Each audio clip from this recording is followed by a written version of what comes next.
topic to ponder and share for the day. So, as you upgrade your furnace level, always make sure to upgrade your hunter's hut, your coal mine, and all your other resource buildings. And then you want to do your infantry buildings. But before you ever do any of these, you always want to upgrade your embassy after you've upgraded your furnace. And then you want to upgrade the other buildings. Main reasoning for this is because, well, one part of it is you want to pop your double time, right? You want to also pop your chief builder's aid that you get with the pet from the hyena. Okay. And you want to get the most amount of bonuses possible. You know, that's kind of the idea. Outside of that, when joining rallies or doing anything that involves helping other players, right? I mean, obviously, you know, you've probably picked up on it now that you needed to send helps. Okay, every time you wake up, you've got to get on the game. You got to go over to someone else's island. You got to send helps. Well, that's kind of a given. But this is kind of my second tip, which is that whenever you're wanting to join other rallies, all right, this is kind of a common question that comes up from time to time, and people kind of get confused. And I'm just going to try and explain this in a way that makes sense. Okay, but when you rally somebody, okay, you, the captain, your stats, your gear are going to be used in the rally. Okay, so all of your troop bonuses, all of this is what is going to be used in the rally. The key thing here about every hero in the game, whether it be Molly or Gina or whoever, is their skills, mind you, expedition, not exploration, expedition, are going to be brought into the battle. What is stamina cost doing for you if you're attacking somebody? Not much. And this first skill is the skill that's used when you join the rally. It's also the same skill that's used as the captain. So why do people get confused with this little flag? Well, what they do is a lot of the time when people join a rally, they're going to join and pick what they think is going to be the best heroes.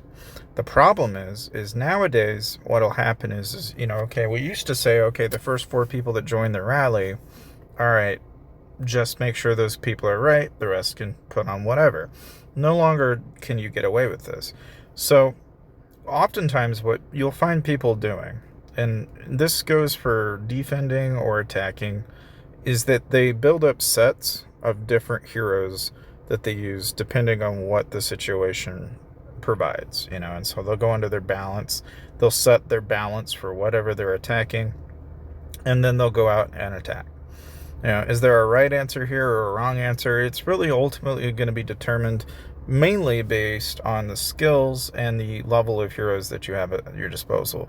I can tell you that a vast majority of people are going to find that, you know, if you're, you know, a free-to-play player and you're offering 25% damage dealt, that's a pretty decent choice to add to a rally when you are the person joining the rally. You know, and so a lot of the time when you're going out on forts, or anytime you're doing, like, a lot of people know Sunfire, right? A lot of your individuals that are going to get screamed and cussed at, okay, are going to be the people that are going to send in, you know, either, I feel like it happens more often than not, but you'll see somebody send Gina, you know, every once in a while you'll see somebody that, I don't know why, but they're like, I'm going to send Zen because Zen's my SSR, but it's like, good Lord, man, you're just giving us construction. Like, what are you doing? These are the people that don't understand what is going on and oftentimes get booted out of the rally. Now, there are some people like that'll send Jasser, for example, and it's like they've got the right idea, but it just depends on what the higher level skill is going to give here. This is why I stress the level of the skill. Obviously, if you're sending 5% compared to 25, that's also going to be a factor. Like, I can understand a guy that's sending a Jasser that has 25 as opposed to somebody that might have gotten a Jesse but only had 5%, okay? Like, hear me out. But that said, you know, in terms of what they have to provide in general, you oftentimes don't think about this as much as a free-to-play, but it becomes more relevant when you are a more mild pay-to-play, or you have a nice set of SSR heroes, and this is in your gear. In the gear tab here, You have the exclusive, which is unique to this hero, and then you get into what is kind of dependent on whether or not you're defending or rallying.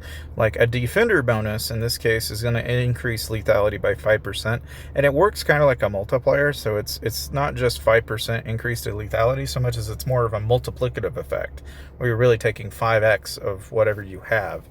So it actually adds quite a bit of damage. And oftentimes what people don't understand is this is only relevant if you're the captain of the rally. If you're not the captain, then this stat here does not apply. It does not matter, right? A lot of people get this mixed up. It doesn't matter, okay? The main thing is that if you're the rally lead and you're joining the rally, that's where it ends and begins. If you're the captain and you're the one setting the rally, these are going to apply.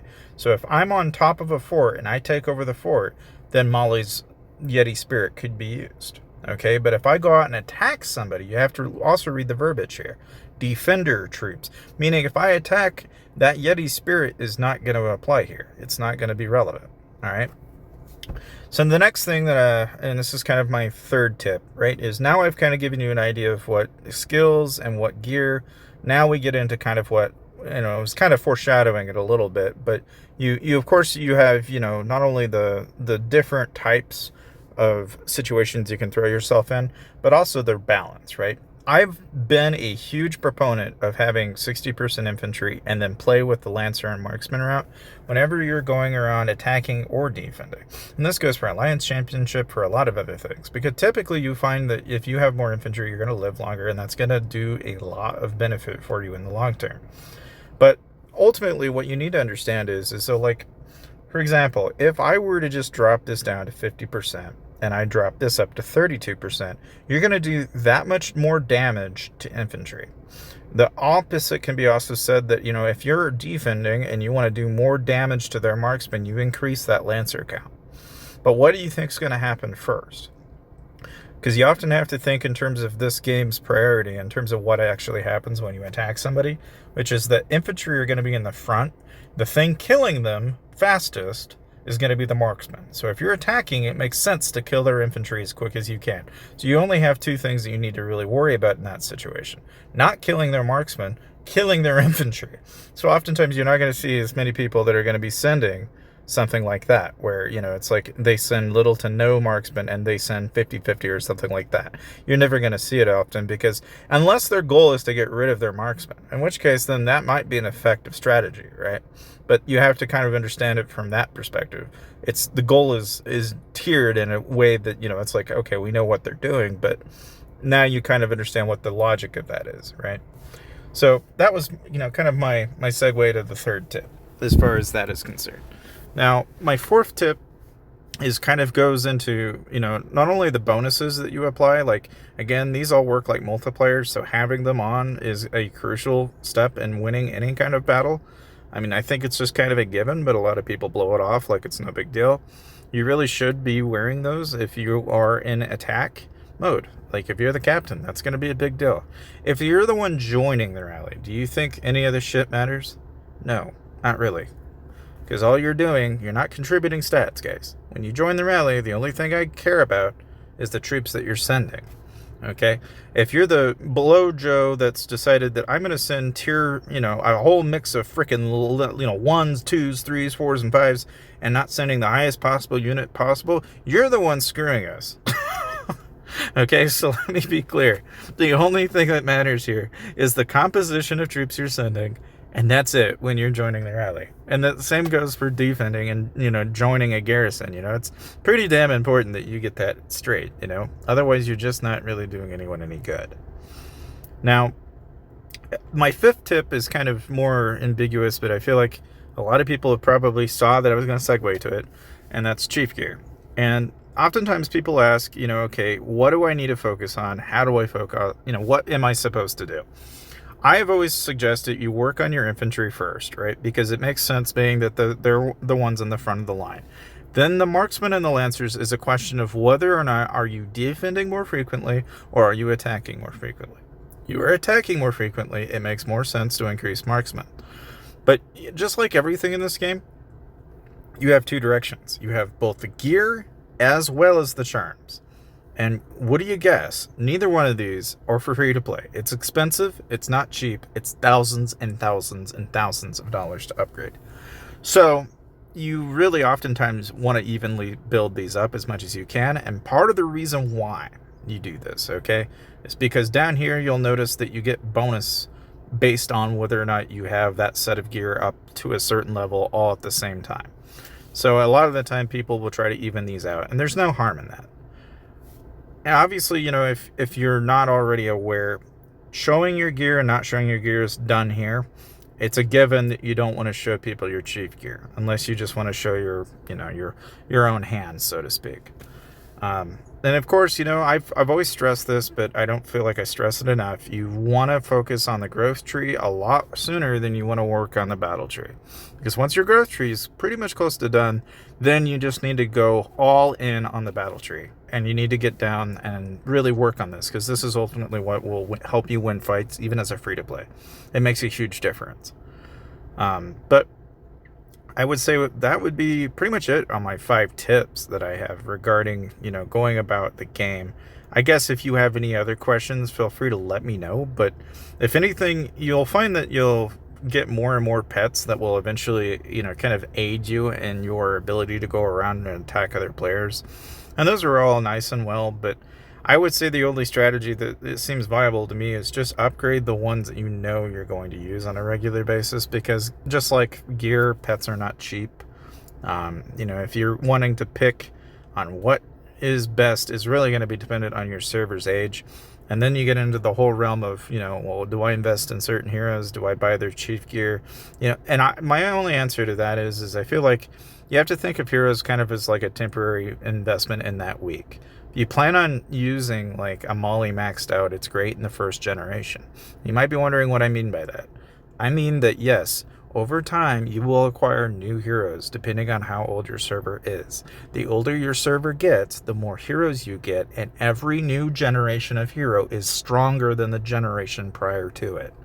Which means that if you even max out, say, Natalia, for example, that's only going to be so good until eventually a new set of generations of heroes will be better.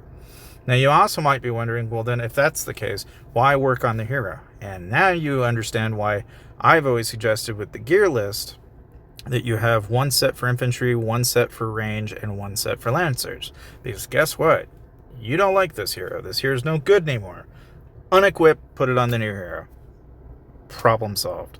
And then what are you prioritizing? What are you upgrading? Well, I tend to work on health for infantry, and then I work on lethality and attack, pretty much whatever I'm going marksman. And coincidentally, I'm also probably doing the same thing with lethality with lancers for primarily the same reason. Okay? Now, you might be thinking, well, what do you do for the other 2 heroes in arena? Isn't that a bad thing? As far as I can tell, if you've got 3 good heroes, it really doesn't matter. Like, the combination is not really specific on the gear. And I'm going to be honest with you, it has made a huge difference for me. But that said, hopefully all this advice was helpful for you, and I'll see you guys next time.